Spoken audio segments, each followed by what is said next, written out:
दोस्तों, सबसे पहली और बड़ी खबर निकल कर आ रही है। जी हाँ, छठ पर्व पर झारखंड सरकार द्वारा गाइडलाइंस जारी।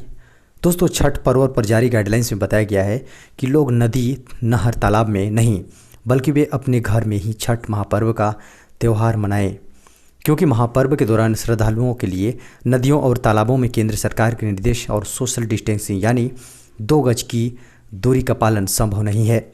ऐसे में लोगों को अपने घरों में ही इस बार छठ पर्व का आयोजन करना होगा। गाइडलाइंस के अनुसार इस बार छठ पर्व के दौरान किसी की नदी, तालाब या डैम की छठ घाट पर किसी तरह के कार्यक्रम आयोजन की इजाज़त नहीं दी गई है। छठ घाट के पास कोई दुकान और स्टॉल लगाने की भी इजाज़त नहीं है। खबर है, लॉकडाउन में रोजी रोटी खोने वाले लोगों के लिए खुशखबरी, सबको रोजगार देगी सरकार। दोस्तों, कोरोना महामारी के चलते देश में हुए लॉकडाउन से लाखों लोग बेरोजगार हो गए थे। सबसे ज़्यादा दिक्कत प्रवासी मजदूरों और रोजाना कमाने खाने वालों को हुआ था। धीरे धीरे अर्थव्यवस्था को पटरी पर लाने के मकसद से ऐसे ही लोगों को नौकरी देने का प्लान बनाया है। इसके लिए आत्मनिर्भर भारत रोजगार योजना चलाई जा रही है। इसमें 15,000 रुपये से कम सैलरी वालों या 1 मार्च 2020 से लेकर 31 सितंबर 2020 के बीच नौकरी गंवाने वाले लोगों को इसका फ़ायदा मिलेगा। इतना ही नहीं, रोजगार मुहैया कराने के लिए जल्द ही एक पोर्टल भी बनाया जाएगा। राहत पैकेज 3 के तहत वित्त मंत्री निर्मला सीतारमण ने बताया कि सरकार पलायन करने वाले मजदूरों के लिए खास तरह का पोर्टल लेकर आने वाली है। इसका मकसद नए रोजगार को प्रोत्साहन देना है। इसके तहत ऐसी कंपनियां लोगों को रोजगार दे रही हैं जो पहले से ईपीएफओ में कवर नहीं थी। खबर है, पेंशन प्लान एनपीएस पर आने वाली है बड़ी खुशखबरी, मोदी सरकार देगी तोहफा। दोस्तों, बड़ी खबर निकल कर आ रही है। जी हाँ, एनपीएस में एम्प्लॉयर का 14% का योगदान अगले बजट में टैक्स फ्री किया जा सकता है। पेंशन फंड रेगुलेटर यानी पीएफआरडीए के चेयरमैन सुप्रतिम बंदोपाध्याय ने इसके लिए सरकार से गुजारिश की है। इसका फ़ायदा सभी कैटेगरी के सब्सक्राइबर्स को मिल सकता है। चेयरमैन ने कहा कि नेशनल पेंशन सिस्टम के तहत केंद्रीय कर्मचारियों के लिए एम्प्लॉयर का 14% का योगदान 1 अप्रैल 2019 को टैक्स फ्री कर दिया गया था। इसलिए हमने सरकार से अपील की है कि अब ये सभी कैटेगरी के सब्सक्राइबर्स के लिए टैक्स फ्री कर दिए जाएं, जो कि फ़िलहाल सिर्फ केंद्रीय कर्मचारियों के लिए है। इसलिए हमने सरकार से अपील की है कि इसे अब राज्य सरकार या कॉरपोरेट कंपनियों के लिए भी लागू किया जाए, ताकि इसका फ़ायदा सभी को मिल सके। पीएफआरडीए चेयरमैन ने बताया कि कुछ राज्यों ने इस बारे में अथॉरिटी को चिट्ठी भी लिखी है। खबर है, महंगा हो सकता है फ़ोन पर बात करना, बढ़ सकते हैं 20% दाम। दोस्तों, वोडाफोन आइडिया अगले साल यानी 2021 से अपने टैरिफ की कीमत 15 से 20% बढ़ाने की तैयारी में है। कंपनी को अभी काफ़ी नुकसान हो रहा है। ऐसे में कंपनी अपने नुकसान को कवर अप करने के लिए टैरिफ की कीमतें बढ़ा सकती हैं। वहीं भारतीय एयरटेल भी वोडाफोन आइडिया की तरह टैरिफ के दाम बढ़ा सकती हैं। हालांकि इन दोनों की कंपनियों की अपने प्रतिद्वंदी रिलायंस पर ख़ास नज़र रहेगी और उसी के अनुसार बाकी कंपनियां भी टैरिफ के दाम में बदलाव करेंगी। ये जानकारी मामले से जुड़े लोगों ने दी है। एक शख्स ने बताया कि टेलीफोन कंपनियां रेगुलेटर की तरफ से फ्लोर प्राइस फिक्स करने का इंतजार करेंगे। खबर है, किसानों के लिए खुशखबरी, अब खाद खरीदने पर मिलेगा 1 लाख रुपए का दुर्घटना बीमा।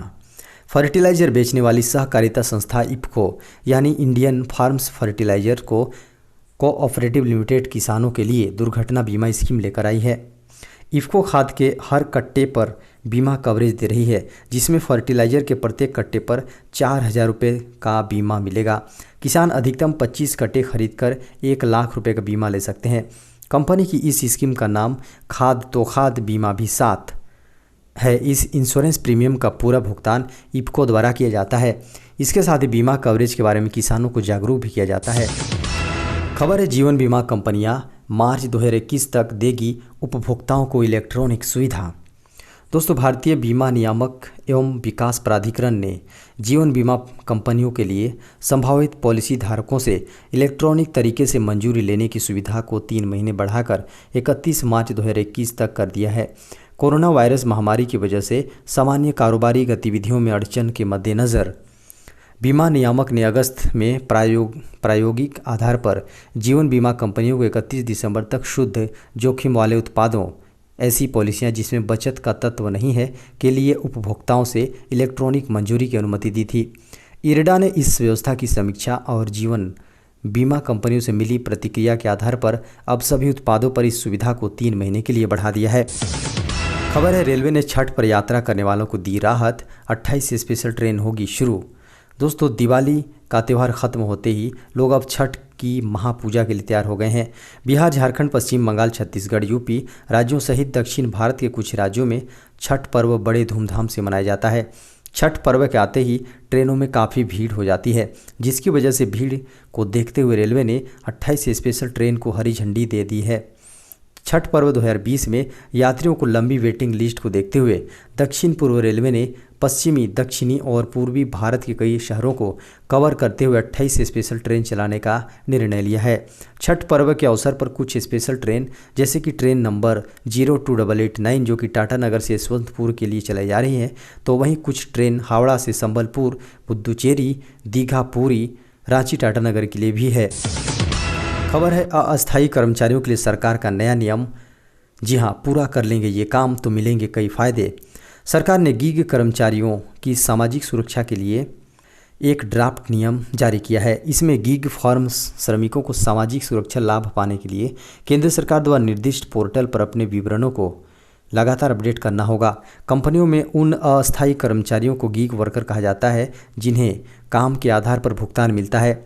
कोड ऑन सोशल सिक्योरिटी नियम 2020 के अनुसार सभी असंगठित क्षेत्र के कामगारों, जिनमें गीग और प्लेटफॉर्म वर्कर्स भी शामिल हैं, को अपना वर्तमान पता, नौकरी, गीग फॉर्म से जुड़े की अवधि, कौशल, मोबाइल नंबर आदि का विवरण अपडेट करना होगा।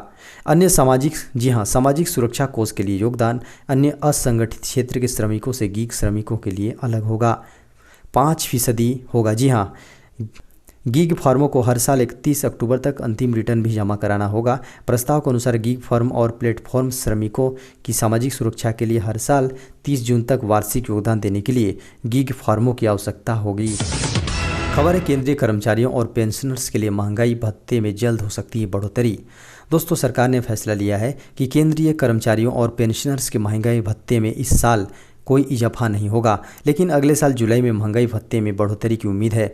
आगामी वर्ष जुलाई में यह 4% बढ़ सकता है। हालांकि इस पर कोई आधिकारिक बयान अभी नहीं आया है। मीडिया रिपोर्ट्स के अनुसार अगर महंगाई भत्ता 4% की दर से बढ़ाया जाता है तो इससे सीधे तौर पर करीब 50 लाख केंद्रीय कर्मचारियों और 61 लाख पेंशनर्स को फ़ायदा मिलेगा। मौजूदा समय में सरकार ने कोरोना वायरस महामारी के मद्देनज़र जून 2021 तक के लिए भत्ते में वृद्धि को फ्रीज किया हुआ है। कर्मचारियों को पिछली दर के हिसाब से 17% डीए का भुगतान किया जा रहा है। इसका मतलब यह भी है कि केंद्र सरकार के कर्मचारियों के वेतन में बढ़ोतरी में कुछ समय लग सकता है। मार्च में सरकार ने केंद्रीय सरकार के कर्मचारियों के डीए में 4% की वृद्धि की थी। हालांकि अप्रैल में सरकार ने महामारी का हवाला देते हुए इसे जून 2021 से लागू करने का फैसला किया था। खबर है नीतीश कुमार ने 7वीं बार ली मुख्यमंत्री पद की शपथ, तेजस्वी यादव ने दी शुभकामनाएं। दोस्तों, बिहार के मुख्यमंत्री नीतीश कुमार ने सोमवार को 7वीं बार बिहार के सीएम पद की शपथ ली। राज्यपाल फागू चौहान ने उन्हें पद और गोपनीयता की शपथ दिलाई। नीतीश के अलावा 14 अन्य लोगों ने मंत्री पद की शपथ ली है, जिसमें भाजपा के साथ जेडीयू के 5, हम और वीआईपी के एक मंत्री शामिल हैं। महागठबंधन के सीएम चेहरा व राजद नेता तेजस्वी यादव ने नीतीश कुमार को बधाई दी है। तेजस्वी यादव ने ट्वीट कर लिखा, आदरणीय श्री नीतीश कुमार जी को मुख्यमंत्री मनोनीत होने पर शुभकामनाएं। आशा करता हूं कि कुर्सी की महत्वाकांक्षा की बजाय वो बिहार की जन आकांक्षा एवं एनडीए के 19 लाख नौकरी, रोजगार और पढ़ाई, दवाई, कमाई, सिंचाई, सुनवाई जैसे सकारात्मक मुद्दों को सरकार की प्राथमिकता बनाएंगे। खबर है इस साल मनाई गई देसी दिवाली, चीन को लगा 40,000 करोड़ का झटका। दोस्तों, कोरोना महामारी के बीच इस बार देश भर में दिवाली का त्यौहार देसी उत्पादों से मनाने पर जोर रहा। हर साल बाजार में देसी सामानों पर भारी पड़ने वाले चीनी उत्पादों का मामूली कारोबार हुआ। व्यापारी संगठन कैट का दावा है कि इस दिवाली चीन के कारोबार को 40,000 करोड़ का झटका लगा है। Confederation of all India traders यानी कैट के अध्यक्ष बीसी भरतिया और महामंत्री परवीन खंडेलवाल ने बताया कि चीन के सामानों का बहिष्कार अभियान और प्रधानमंत्री नरेंद्र मोदी की लोकल पर वोकल अपील का काफ़ी असर दिखा है।